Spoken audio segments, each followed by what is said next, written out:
For those who missed it, our family is doing a 100% food storage challenge. We're challenging ourselves not to go to the grocery store until after the pandemic passes. This will not only keep us and others safe, but it will give us a chance to try out our food storage and see how it goes and learn what things we need to add to our long-term food storage inventory. At this point, the kids have been out of school for 4 weeks. Mike has been working from home for 4 weeks. The last time I went grocery shopping was March 25th, when I stopped by Grocery Outlet before I decided to quit going to the store altogether. So as of today, it's been 17 days since we last went to the store. Normally that would not be a big deal, but since we don't know how long this will last, it's a little more challenging. We definitely want to ration out the exciting food so we don't eat all the good stuff first and then end up with a bunch of wheat left to eat.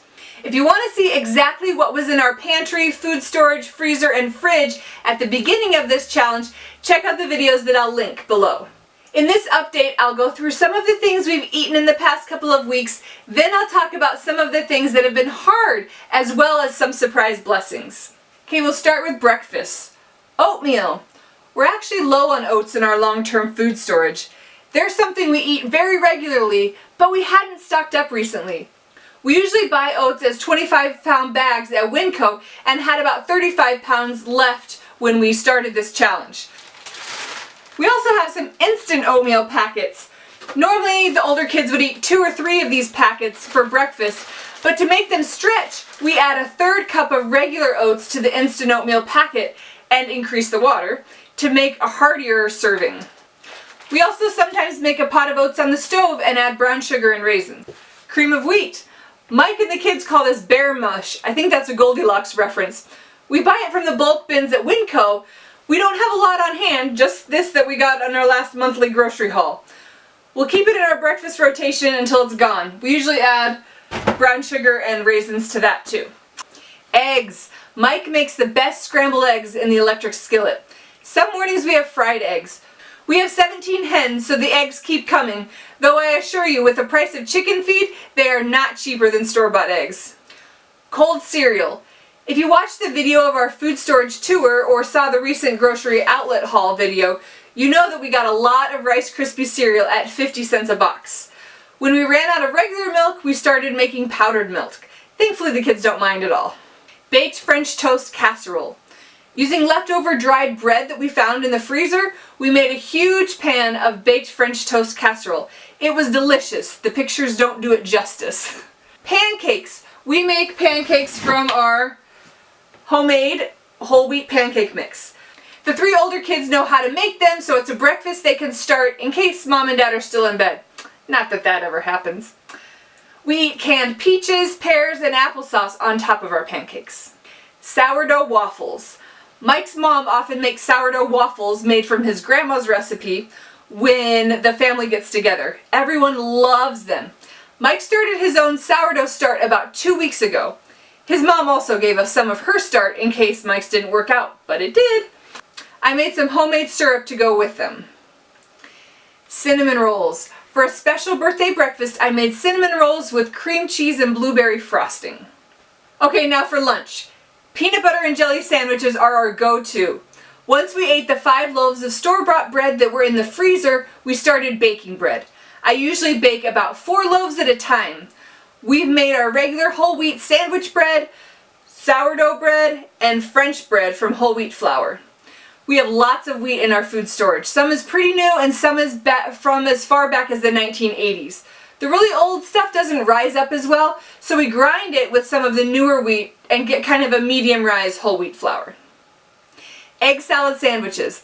Like I said, we've got chicken, so we get lots of eggs. We get about a dozen a day, so egg salad is a great option for lunch. Sometimes I'll make both kinds of sandwiches and slice them in halves, and then everyone can just choose what kind they want.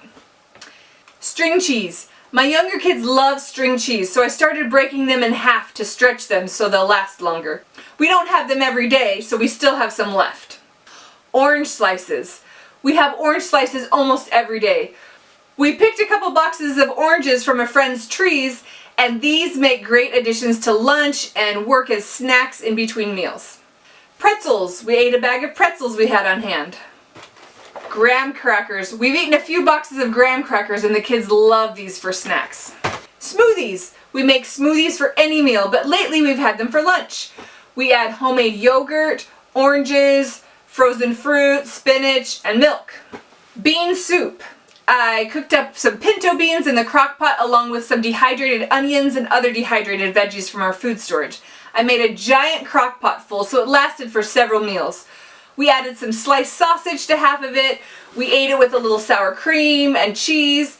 One of the times as leftovers I made cornbread in a skillet to go with it. Another day we had more leftover beans with rice.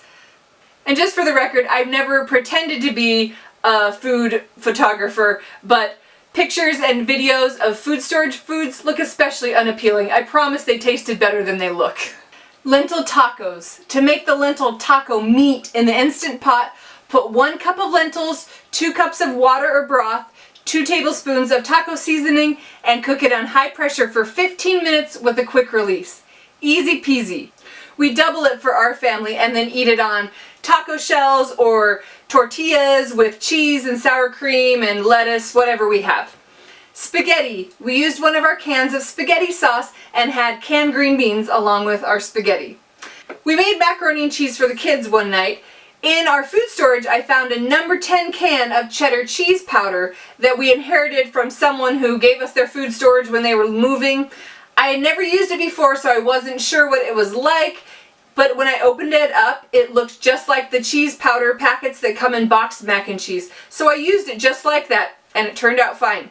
Salad. We made sure to make salad from the romaine lettuce that we had in the fridge. We had a couple of dinners of salad with bread, and then we shredded some lettuce to save for tacos.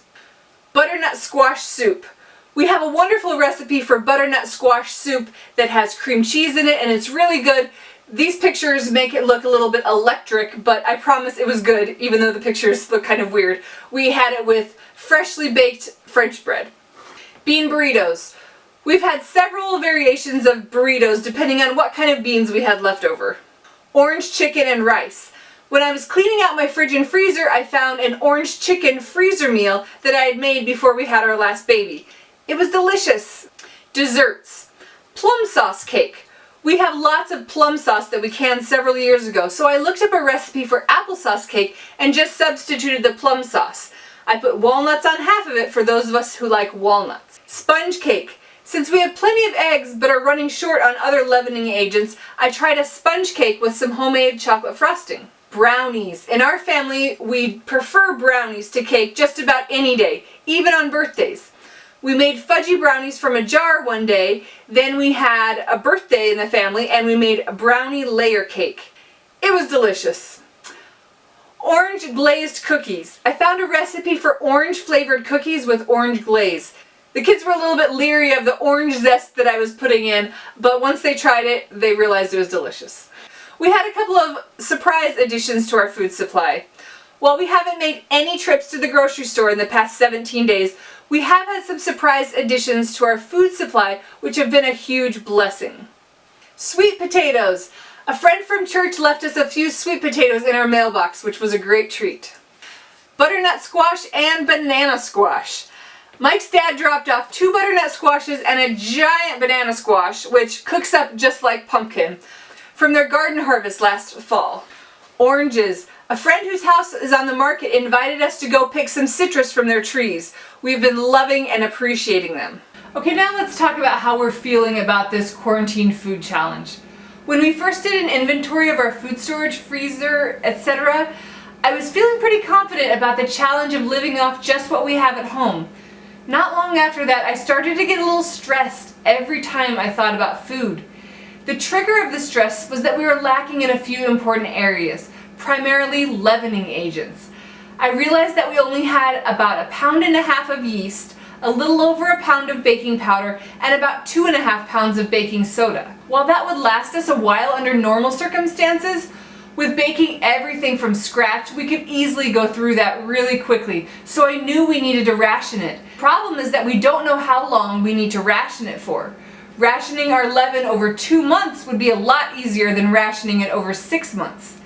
The stress was really starting to affect me, so I looked at some bulk food sites online and found somewhere that I could get those items in bulk.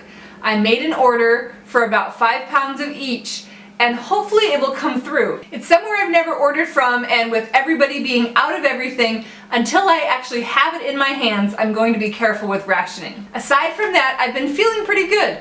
As the weeks go by, I'm realizing that we're barely making a dent in what we have. I'm glad we started incorporating the boring things in now so that we can spread out the interesting foods through however long we're going to be here. Okay, here are a few of our tips from this week's food storage challenge. First, ration out good ingredients so you'll be able to enjoy them down the road. I rationed out our remaining cheese into 5 containers and put 4 of them in the freezer so that we can spread out one of our favorite ingredients. You can use half the amount of yeast that a recipe calls for and just let it rise longer. I did this with French bread and cinnamon rolls and it worked out perfectly. Having even a simple dessert really makes you feel like your life isn't so bad.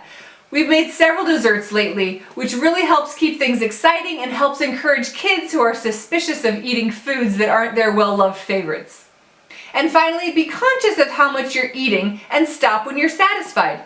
It's so easy to keep eating because something tastes good.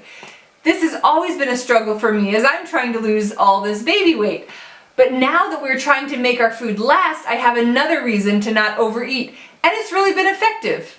How are you managing? I hope this was helpful to show you what our family is eating during our food storage challenge during this quarantine time. I would love to hear how you are doing. What are you eating? What are some of your go-to family food storage meals? What ingredients do you wish you had more of? Okay, stay home and stay safe, you guys.